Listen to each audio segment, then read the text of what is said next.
Why is this so important? You're here to get an education. That means learning. If you're not doing the work to learn the course materials and instead are cheating your way through, what are you paying for? What education are you getting? Imagine a doctor who cheated, or a police officer who doesn't know proper procedures.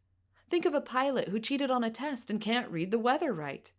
Imagine you are in the hospital and you have a nurse who never really mastered reading an EKG.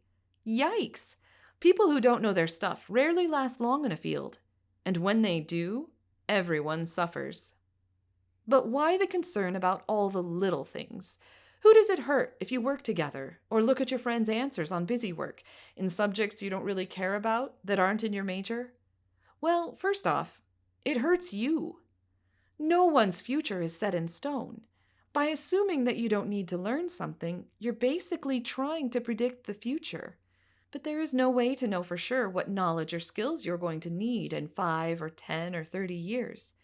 The average person changes careers 5 to 7 times over the course of their lifetime, and even if you don't change careers, the skill sets required for your chosen career may change unpredictably as new technologies are developed that call on gen ed knowledge. You're here for a well-rounded education to prepare you for whatever the future brings. If you cheat at school, you cheat yourself of potentially useful knowledge and skills. And worse, it hurts your character, which is in large part a reflection of your integrity, including academic integrity. You may think that cheating just a little bit doesn't reflect who you are, but if you've cheated, no matter how much, you have been dishonest. Dishonesty is an easy habit to establish and a hard one to break, and once you start rationalizing your questionable actions, it's easier to continue on your course than to go in reverse. It's like this. Think of your integrity as a thick stone flood wall. Each time you copy an answer, ignore your professor's instructions, cut corners, or decide it's a waste of time to correctly cite a resource you used, you've worn a small hole through the mortar that holds the stones of your wall together.